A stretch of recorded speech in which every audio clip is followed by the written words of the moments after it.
Hello. Today's lecture is going to be about America's progress towards war. War's been going on in Europe now for a while. The Germans have essentially conquered most of continental Europe. They have invaded the Soviet Union, and Great Britain is more and more starting to realize that if they're going to stand any chance in defeating Hitler, that America is going to have to get involved. Now, domestically at home, FDR has really come to the conclusion that there's not going to be able to be peace with Hitler. He recognizes that ultimately America is, essentially going to have to get involved in this conflict. But he's got the same political problem that Woodrow Wilson had before World War One, which is that the American people aren't prepared to start fighting this war yet. And so FDR really recognizes after what happened to Poland that, he's going to have to start to prepare the American military for war and the American people for war. All this as, he's running for his third term. And so, today presidents can't do that. The 22nd Amendment has, limited a, president's time in office to either 2 terms or 10 years. There's a weird assassination thing that could potentially happen. But that hasn't been instituted yet and won't until after FDR's death.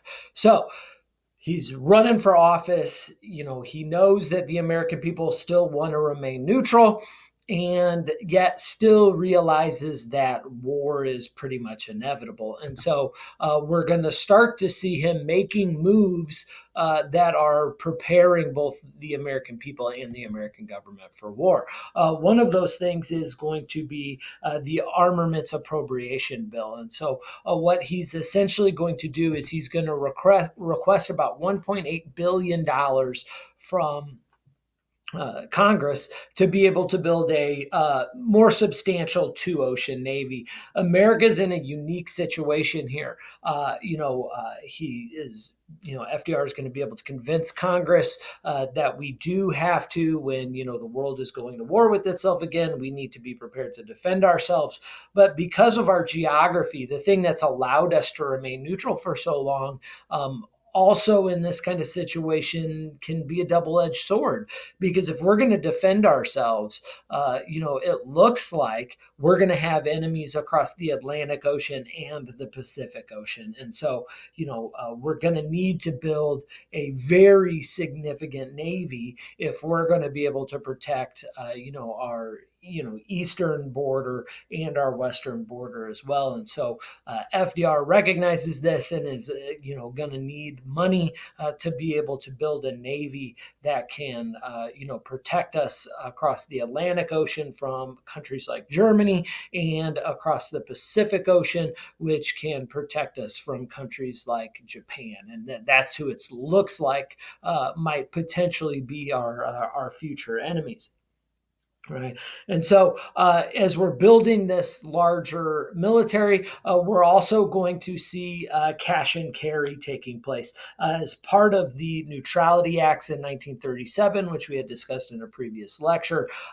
It is now legal for the American government to start to sell goods to Great Britain and France. And the idea here is, FDR is holding on to that kind of, that last little bit of hope that if we can send enough supplies over to Great Britain, that they'll be able to defeat Germany on their own, and America won't have to get involved. Now, FDR knows that the odds of that are very limited, but cash and carry is kind of our attempt to do that. Now, that does mean that the British are going to have to be buying our goods with cash, and that they're going to have to ship them on their own across the ocean, which is going to be extremely difficult for them to do. They're just not going to have the money to buy all the things that they need with cash, and so we'll see how FDR gets around that here in a little bit. He also recognizes that if we're going to have to build a bigger navy to protect those two oceans and protect shipping lanes and to protect our borders in the Atlantic and the Pacific, we also are going to need a larger standing army. And so he's going to pass the Selective Service Act of 1940 to increase the size of our army. This will be the first peacetime military draft in U.S. history. We've had drafts before, but when we're not in a state of war, this is going to be very, very significant. It is going to require that males between the ages of 26 and 35 register with the Selective Service to potentially be drafted. And about 800,000 men are going to be drafted for training. This is going to be, a significantly larger number than what the initial draft was for World War I. FDR recognizes that, we're fighting these gigantic wars, and just pulling up 90,000 or 120,000 soldiers isn't going to be enough. He's going to pull in 800,000 soldiers, which is going to give those soldiers time to train for this new, more mobile warfare. Again, we have to completely retrain our soldiers. The training that soldiers got for World War I, trench warfare, well, that Hitler has made that obsolete. And so we're going to need to have more modern training with modern strategies and training with the modern weapons, tanks, planes, machine guns, and really urban warfare, right? Fighting not in a trench, but fighting city to city, street to street, block to block, right? So the next big step is not just preparing ourselves, but it's the next big step is to start to establish relationships with our potential allies, and we're going to do that through the Atlantic Charter. This is going to be the first time that Winston Churchill and FDR are going to meet. You can see the picture here, the two men seated. The one to the left is FDR. The one to the right is Winston Churchill, the Prime Minister of Great Britain, the essentially similar to our president. These two are going to meet, sending a very significant signal to both the Germans and the Japanese about what our intentions are, who our friends are, if it wasn't already clear, which it probably was. It's going to be FDR and Churchill that are going to cement their relationship here. These two are going to have a tremendous working relationship. They're going to work together to essentially, see the end of World War II. And they're going to start to talk about what the world should look like after World War II and kind of what their post-war objectives are. This isn't a treaty. This is not anything that formal in nature. It's just like a statement of beliefs. And it's at this point that FDR and Churchill are going to start to talk about the establishment of a United Nations, right? The League of Nations has failed because it didn't have any teeth. And so FDR and Churchill, along with many, many other nations, the 26 other nations are going to sign on to this statement, are going to come together and actually say, we need to establish some international governing body that actually has a little bit of teeth, powers to sanction, and potentially even be able to use force. And so they're going to talk about common principles and essentially promote two things. One, no country should benefit geographically from the result of this war. And two, that self-government self-governance is going to be vital to stopping any kind of future wars. And so they're really talking about getting rid of colonies, colonial expansion, and promoting democracy, right? Democracies tend not to want to fight each other. And so if we're going to have peace in the future, it's democracies and trade that are going to end wars. And so FDR and Churchill start to establish that.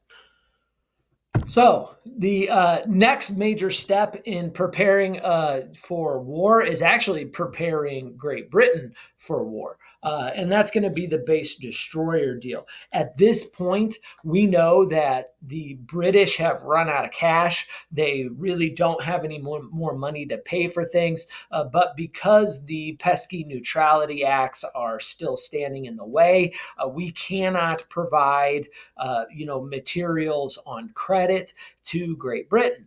And so FDR really quickly realizes that the British are in very serious need of more warships, right? The British Navy used to be the best in the world, but the Germans, again, relying on submarines, just like World War I, are going to be, just absolutely devastating to the British fleet. And so the British essentially are only hanging on because of supplies that are coming from their larger empire and primarily the United States. And the Germans are able to sink those, all that material with U-boats. And so they need more destroyers to be able to protect the supplies that are coming into Great Britain. Remember, they're an island, and these German U-boats have essentially blockaded that island. And so they need supplies to get in. Well, they need warships to do that.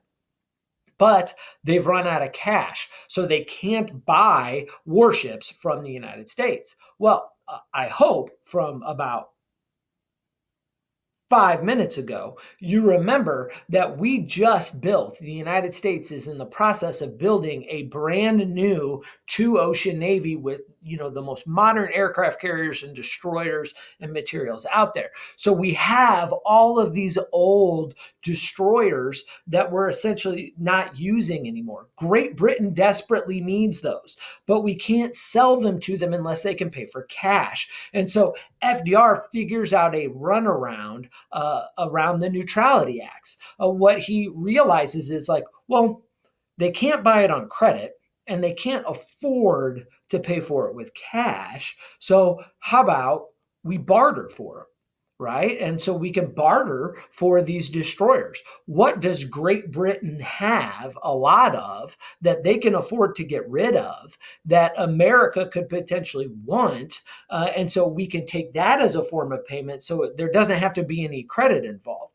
Well, Great Britain had the largest empire in the world, in the history of the world, as a matter of fact, controlled about 25% of the world. And they've got bases on all these different, in all these different areas. And so America, who's trying to establish itself as a world power, wouldn't mind having those bases. And so what FDR essentially says is, you know what?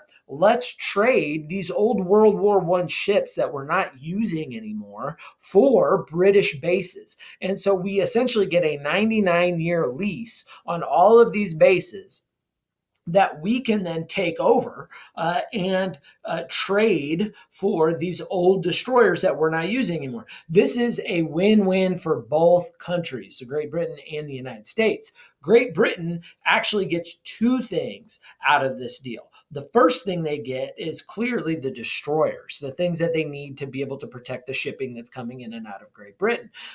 And so, that's clearly a benefit. The second thing that they get that I don't think, gets played up enough in the textbooks is that they no longer have to man all these bases around the world, right? So, every single one of these military bases requires men and equipment on those bases to be able to maintain security. Well, Great Britain is in a fight for their life in Europe right now. And so they need every man and every piece of equipment they can possibly get. Well, when America takes over these bases, all of a sudden now the British don't need to keep soldiers there. They don't need to keep supplies there anymore. They can bring all that stuff home and then use that in the fight against Hitler.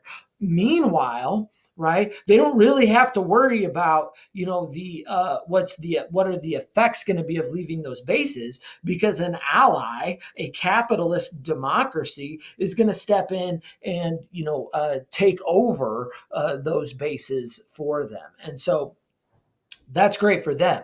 What's great for America is we're giving an ally what they need to hold on in Europe, right? We don't want to see democracy fail in Europe. The more democracies out there, the better. And so we get to help out an ally, but we also get to establish America as a military superpower really for the first time. We've been edging our way towards that for a long time. We've become an economic superpower by this point. We'll talk more about that in a later lecture. We have built, one of the most formidable navies in the world. We've really kind of proven ourselves with World War One. What our military is capable of, but we haven't really crossed that threshold into a superpower. But now that we get all these old British bases, we are essentially a military power in every part of the globe. Say goodbye to the Monroe Doctrine. We have officially left the building, right? And so America really is going to be a superpower after we are able, a military superpower after we take over these bases. And so, boom, enlarge the U.S. sphere of influence and helped out a friend at the same time.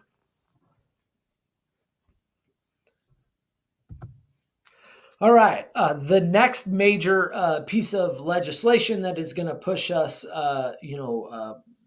to a better war footing is going to be the Lend-Lease Act of 1941. Again, this is a law that is specifically enacted because of the restraints placed on the government by the Neutrality Acts, right? We need to be able to provide war materials to our allies, these capitalist democracies. They need this stuff and they need it now. And so to be able to get the supplies to our allies, we have to start to change the laws. And so the Lend-Lease Act is going to give FDR the ability to provide aid to any country that he deems is necessary to the defense of the United States. And so, pretty open-ended there, but it sends a pretty clear signal. We know who those countries are going to be. It is the democracies, it's the capitalist countries. And so all of a sudden now with the Lend-Lease Act, we're going to see that America is going to be able to start to supply the countries that we deem necessary to America. We're going to start to be able to supply them some goods. This is one further step away from isolationism, and it is really going to keep Great Britain in the fight. Now, Great Britain is going to be, probably the largest benefactor of the Lend-Lease Act. They're going to be able to get all kinds of supplies, right? That's a capitalist democracy. We're also going to be sending significant amounts of supplies to Shanghai Shek's government in China. Now, Shanghai Shek is not an actual democracy. He's a pretty autocratic guy. We know he's not doing great things for the Chinese people in China, but he is fighting the communists and Mao Zedong, right? So America, not a big fan of communists. And so providing aid to Shanghai Shek, we're really providing that aid to Shanghai Shek so he can fight the Japanese, right? The Japanese have invaded. He's trying to take care of Japanese invasion, but it's also supplying a nationalist government that is at the same time fighting a communist government. So Shanghai Shek is going to be receiving a significant amount of supplies here. We view that as a double win because it's providing resources to fight the Japanese, but it's also providing resources to fight the communists in China. And then probably the second biggest beneficiary of the Lend-Lease Act is actually going to be the Soviet Union. Now, the Soviet Union is neither a capitalist country or a democracy, right? It's a autocratic, totalitarian, dictatorial government. It's certainly communist, but it's the Soviet Union that is doing the majority of the fighting against Hitler, right? The Eastern Front with Leningrad, Stalingrad, and Kursk, which we had all talked about in a previous lecture. The Soviets are definitely the ones that are softening up the German military machine, the Wehrmacht. And so the Soviets are in desperate need of supplies, and it's going to be the American government that is going to be supplying the Soviets and keeping them in this fight. They need our materials very, very badly. We'll be supplying those materials through what is known as the Persian Corridor. So we'll be essentially dropping off supplies in Iran, what we know as Iran today, and shipping the goods up through Iran and into the Soviet Union. That's going to cause some pretty serious problems in the Middle East later because the Americans in Iran aren't behaving properly, and it's causing a lot of animosity within the Iranian, civilian population.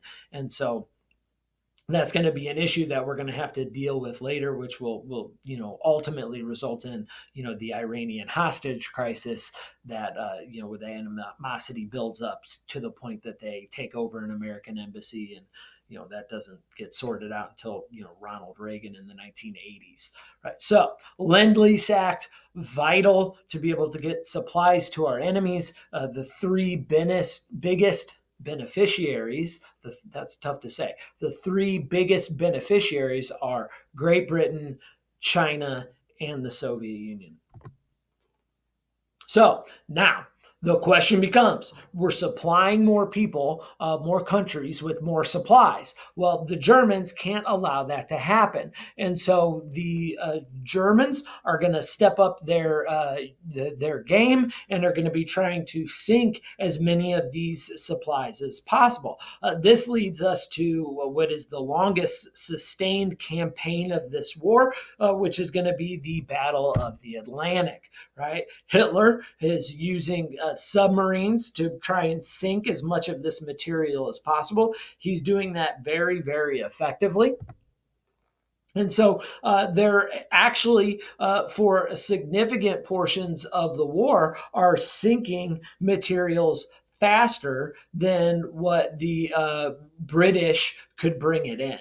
And so that is not good for England. Right? They need to be able to get these supplies in, but at least initially throughout the war, it's going to be the Germans that are winning the Battle of the Atlantic. Eventually, what will happen is that we are going to see U-boats that fire on the Reuben James, sinking a merchant ship, which is going to start to change the dynamic of the Battle of the Atlantic. When the Reuben James is sunk, all of a sudden now, the feelings within the United States about how do we approach getting supplies to England and to our allies, all of that is going to change, right? Congress will start to allow the arming of merchant ships, and we're going to start to be able to directly send supplies to these other nations, and these ships are going to be allowed to defend themselves as they do it. This is a pretty big step forward. Once we start to arm these merchant ships, right? Remember, we're not officially at war yet. right? But once we start arming these ships, we're going to start to be in a situation that will has the potential to, I should say, escalate, right? And so, we're edging closer and closer and closer to war. Now, eventually, what we'll see is that once America starts to actually get involved in the war, so after Pearl Harbor, which we'll talk about very specifically in a future lecture, we're going to see that the Americans, by 1942, the Americans and the British are going to start to turn around the situation within the Atlantic. The first thing that happens is in 42, we're able to build more ships quicker than what Germany can sink, right? That is huge. Now, that still means that Germany is sinking a lot of American ships, but we're able to replace them faster than they can sink them. That's why I've said, and I will continue to say, America's biggest contribution to World War II is our production. It's our ability to make goods. We can build gigantic cargo ships and battleships faster than what the Germans can sink them. So, it really doesn't matter what Germany, is capable of. We can essentially just overwhelm Germany with the amount of ships that we make. That's not to say that our soldiers and our sailors and our airmen are not in any way brave or heroic. They most certainly are. Right. My grandfather was on one of these ships, the USS Randolph, and he tells me stories all the time about the World War II and how brave some of his shipmates were, right? They're absolutely brave. But at the end of the day, wartime production is going to be just so spectacular in the United States that it's going to be something that Germany just can't overcome, right? The World War II has, even though we're not in trenches, by this point has, devolved into a war of attrition. And you're just not going to be able to win a war of attrition against America in the 1940s. Our industrial capacity is just too large. Now, by 1943, we're at the point where we're sinking more German subs than they can build. So we're producing more than they can sink, and now we're sinking more than they can produce. That is a recipe for victory in the Atlantic. Well, the question then becomes, how are we able to do all this? We're going to briefly discuss, some of the weapons that were used to be able to, defeat the Germans in the Atlantic. One of the first weapons are depth charges.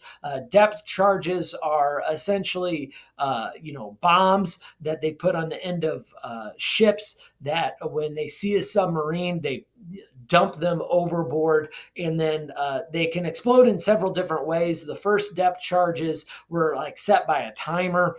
Those weren't very good. That's why a lot of these German U-boats are able to escape them, because you had to just kind of guess where you thought the submarine was underwater, and then set it and drop it and hope it explodes and destroys the submarine or the U-boat. Call them submarines. The depth charges, the technology changes over the course of the war, and they're going to start to become pressurized, so you can set them for a certain depth and have them blow up. You just drop a whole bunch of them, set them for different depths, and then they all explode, and so you're going to be able to explode a much larger area, and that is going to be much more effective than the earlier forms. The next thing that is going to help American shipping is the convoy system, right? The convoy system was developed by Admiral Sims during World War I, but is going to be incredibly effective again during World War II. It essentially does two things. First, it makes it harder for the German U-boats to find ships, right? I think that's counterintuitive to most people. Like, why is a big grouping of ships harder to find? Well, when you have an ocean as large as the Atlantic Ocean, if you spread out and you're just all over the place, a German U-boat just randomly, just navigating around in the ocean, if you're all spread out, they're just more likely to run into a single ship than if all of them are grouped together really tight. It's less surface area, and that lower amount of surface area is going to be very effective in hiding the ships. Plus, when you group them all together, you can send battleships with the merchant ships, the cargo ships. And so a handful of battleships are able to protect a whole bunch of cargo ships. So you just put all the cargo ships in the center, surround them with a bunch of battleships, and then send them on their way. They're hidden better and they're protected better. If all the cargo ships are just spread out willy-nilly, well, we don't have one battleship per cargo ship to be able to protect those ships. So we need to, actually change that ratio, and the convoy system does that. The next thing is we now have aircraft carriers, and because we have aircraft carriers, we have air support. There's a couple of things that air support does. Primarily, it's not finding German ships and sinking them, right? Although that will happen occasionally. What the airplanes are best used for are scouting. And so, most of these submarines don't spend the majority of the time submerged. And so the airplanes will take off the aircraft carriers. They'll fly out to sea and just scout the way. And so they're looking out for signs of U-boats so they can radio back and put everybody on high alert, and so that way we have the edge when the submarines start to attack. It's no longer a surprise attack, and so this is just devastating to the submarines, the groups of submarines, German submarines that are out scouting for ships. They're called wolf packs, which is a super cool name. But these submarines are scouting around. They're losing the element of surprise, and so they learn very quickly. Well, daytime attacks on these convoy systems just aren't going to work out because of the airplanes, and so they start to attack at night because these airplanes really can't see at night. And so what you'll start to see is, and I'm going to skip here on the slide, is the lee light that starts to get used on airplanes, and that is exactly what you think it is. It's just a gigantic flashlight, so these planes can see at night, and the German submarines lose the advantage of nighttime attacks. One of the other pieces of technology that we're going to see used is a hedgehog. And these hedgehogs, think of hedgehogs as shotguns, right? If you're attacking a submarine and it's really hard to see where the submarine is and attack a submarine, or really any kind of ship, it's really hard to shoot those.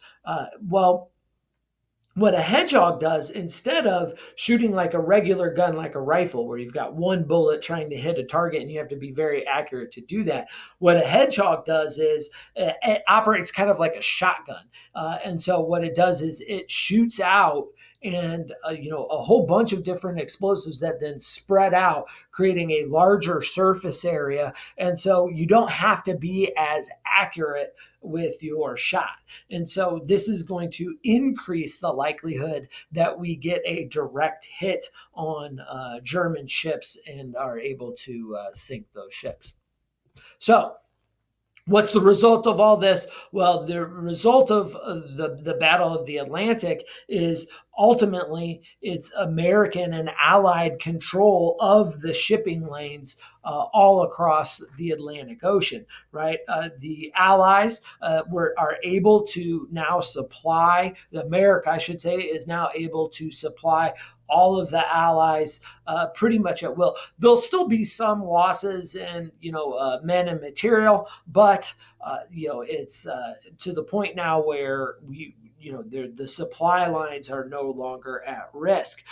The Allies are going to lose about 30,000 men during the Battle of the Atlantic and about 3,000 ships. The Germans will lose about just under 800 U-boats and about 28,000 sailors during this battle. And so, like I said before, this is the longest sustained campaign of the war. It's one of the most important, and it's really a campaign that America starts before we've entered the war, and then will continue all the way through to essentially the end of the war. Okay, that concludes our lecture for today. Thank you very much, and I hope you enjoyed it. Stay tuned. We'll have a new lecture tomorrow. Thank you.